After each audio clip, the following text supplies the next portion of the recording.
की जहाँ ऋषि रहता था। ऋषि एक अच्छा बिजनेसमैन था। वो काफी अच्छे से अपने बिजनेस को चला रहा था और उसका शहर में काफी नाम था। वो एक बहुत अच्छी जिंदगी जी रहा था। ऋषि की अभी तक शादी नहीं हुई थी, जिस कारण वो अकेला रहता था। कई साल पहले ऋषि के माँ बाप उसे छोड़कर इस दुनिया से चले गए थे। जब से उसके माँ बाप गए थे, वो बिंदास अपनी जिंदगी जी रहा था। ऋषि जिम जाता था और अलग अलग स्पोर्ट्स खेलने भी जाता था। वो बिजनेस के साथ साथ अलग अलग एक्टिविटीज करने में भी विश्वास रखता था। एक दिन जिम में ऋषि को सुजैन नाम की एक सुंदर लड़की मिलती है। ऋषि सुजैन को देखकर आकर्षित हो जाता है। सुजैन भी ऋषि को पसंद करने लगती है और वो ये भी जानती थी कि ऋषि काफी अमीर आदमी था। एक दिन खुद सुजैन उसी के पास आकर उससे कहती है, ऋषि, मैं तुम्हें पसंद करने लगी हूँ। मुझे तुमसे प्यार हो गया है और मैं अपनी आगे की जिंदगी तुम्हारे साथ बिताना चाहती हूँ। हाँ सुजैन, मैं भी तुम्हें बहुत पसंद करने लगा हूँ। जब से तुम्हें देखा है, मैं अपना दिल खो बैठा हूँ। मैंने तुम्हारे जैसी सुंदर लड़की आज तक नहीं देखी। मैं भी तुम्हारे साथ अपनी जिंदगी आगे बिताना चाहता हूँ। सुजैन और ऋषि अक्सर मिलने लगे। वो खूब बातें करते थे। जिम में भी वो दोनों अक्सर एक दूसरे के पास ही रहते थे, एक दूसरे के क्लोज ही रहना पसंद करते थे। एक दिन ऋषि के चाचा आते हैं। ऋषि अपने चाचा को बहुत मानता है, क्योंकि जब से उसके माँ बाप गए थे, उसके चाचा ने ही उसको संभाला था, तो वो उनकी बहुत इज्जत करता था। ऋषि के चाचा आकर उसे कहते हैं, ऋषि, मैंने तेरे लिए एक लड़की पसंद कर ली है। उसका नाम प्रिया है और वो मेरे दोस्त की ही बेटी है। वो बहुत ही संस्कारी और पढ़ी लिखी लड़की है। प्रिया तेरी जिंदगी में आ जाएगी तो तेरा जीवन संवार देगी। इसीलिए मैं चाहता हूँ कि तू प्रिया से मिलकर उससे शादी कर ले। चाची जी, मुझे देखने की जरूरत नहीं है। अगर आपने मेरे लिए लड़की पसंद कर ली है तो कोई बात नहीं, आप रिश्ता फिक्स कर दीजिए। मैं उस लड़की से शादी करने के लिए तैयार हूँ। उसके चाचा ये बात सुनकर बहुत खुश हो जाते हैं और वो प्रिया से उसका रिश्ता तय करने के लिए वहाँ से चले जाते हैं। जैसे ही चाचा जाते हैं, ऋषि तुरंत सुजैन को फोन मिलाकर कहता है, सुजैन, मेरे चाचा ने मेरे लिए लड़की पसंद कर ली है। मुझे उसी लड़की से शादी करनी होगी। मुझे समझ नहीं आ रहा कि मैं क्या करूं। तुम्हें कुछ ऐसा बताओ ना कि मैं उस लड़की से शादी ना कर पाऊं। और मैं चाचा जी से भी रिश्ता खत्म नहीं करना चाहता। ऋषि, तुम्हें ऐसा करने की कोई जरूरत नहीं है। तुम उस लड़की से शादी कर लो। वो बीवी बनकर ही तो तुम्हारे घर में आएगी, पर बीवी के साथ जो काम होते हैं वो सब मैं ही करूंगी। सुहाग रात तो मैं ही तुम्हारे साथ मनाऊंगी। वो सिर्फ नाम की तुम्हारी बीवी होगी, असली बीवी तो तुम्हारी मैं ही रहूंगी। ऋषि ये सब सुनकर बहुत खुश हो जाता है और वो प्रिया से शादी कर लेता है। सुहाग रात वाले दिन ऋषि जैसे ही कमरे में आता है, प्रिया उसका इंतजार कर ही रही होती है और 2 ग्लास दूध रखे होते हैं।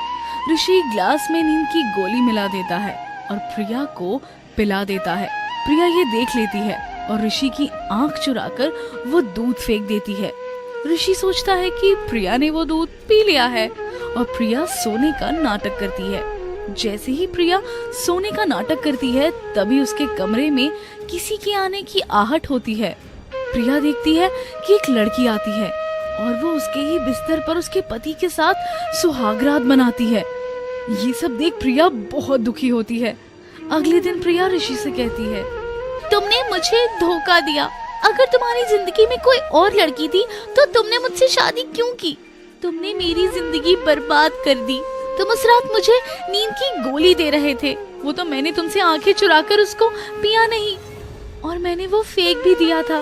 और अगर मैं उसे पी लेती तो मेरे सामने तुम्हारी सच्चाई कभी नहीं आती। मैं तुम्हारे साथ नहीं रह सकती। मैं अपने घर जा रही हूँ और तलाक के पेपर तुम्हें मिल जाएंगे। ऋषि तुरंत सुजैन को फोन करता है और उसे सारी बात बताता है। सुजैन उसे कहती है, ये तो अच्छा हुआ कि वो खुद ही तुम्हें तलाक देने के लिए मान गई। अगर तुम्हारा उससे तलाक हो जाएगा और हम दोनों शादी कर लेंगे, हमारे बीच में अब कोई दीवार नहीं होगी। लेकिन अगर चाचा जी ने मुझसे कुछ पूछा तो मैं उन्हें क्या जवाब दूंगा? अगर उन्होंने प्रिया की बात को सच मान लिया तो?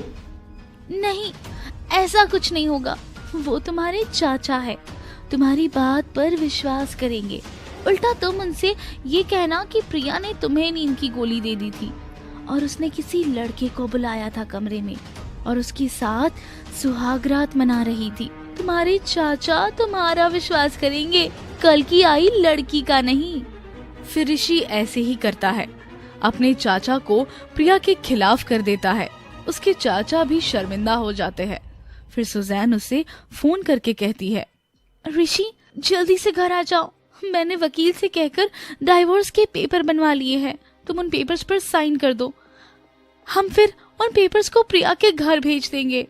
ऋषि तुरंत सुजैन के घर आ जाता है और उन पेपर्स को बिना पढ़े साइन कर देता है और वो बहुत खुश होता है कि अब प्रिया उसकी जिंदगी से बाहर चली गई। 2 दिन बाद प्रिया का उसे फोन आता है और वो उसे कहती है, मुझे तुमसे आखिरी बार मिलना है, तुम मेरे घर आ जाओ, डाइवोर्स के बारे में तुमसे कुछ जरूरी बात करनी है।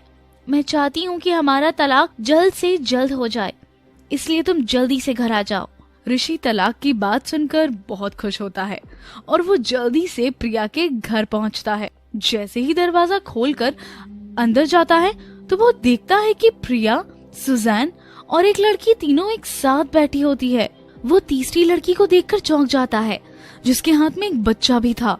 फिर प्रिया उससे कहती है, पहचाना तूने इस लड़की को? ये कोई और नहीं, मेरी बहन है जिसको तूने कॉलेज टाइम में धोखा दिया था। इसने तुझसे प्यार किया था और प्यार में इसने अपनी सारी हदें पार कर दी थी, जिसकी वजह से ये प्रेग्नेंट हो गई।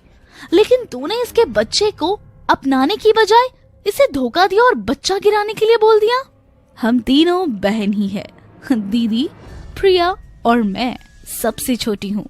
ये हम तीनों का ही प्लान था, तुझे तेरे किए की सजा देने का। तुझे बहुत घमंड है ना अपने पैसों पर और लड़कियों की जिंदगी के साथ खेलने का। आज हम तीनों ने मिलकर तेरी जिंदगी के साथ खेला है। जिस पैसे का तो इतना घमंड करता था, आज वो पैसा तेरा नहीं, इस बच्चे का है और मेरी बहन का हो गया है। आज के बाद तेरे पास कुछ नहीं है, तेरा घर, फैक्ट्री, सब कुछ दीदी और इस बच्चे के नाम हो गया है। अब तू निकल सकता है यहाँ से। तुमने मुझे धोखा दिया। अगर तुम इस बच्चे को अपना लेते तो आज हम तीनों एक साथ बहुत खुश रहते। तुमने इस बच्चे को मारने के लिए कह दिया था, लेकिन मैं तो माँ हूं ना, मैं अपने बच्चे को मार नहीं पाई। लेकिन मैंने उस दिन ही ठान लिया था कि तुम्हें तुम्हारे किए की सजा जरूर दूंगी और आज मैंने वो कर दिया। अब मेरा तुमसे कोई रिश्ता नहीं है और ना ही कभी मेरे बच्चे का होगा। जाओ यहाँ से। उन तीनों बहनों ने मिलकर ऋषि को एक सबक सिखाया। ऋषि भी अपने किए पर बहुत शर्मिंदा होता है।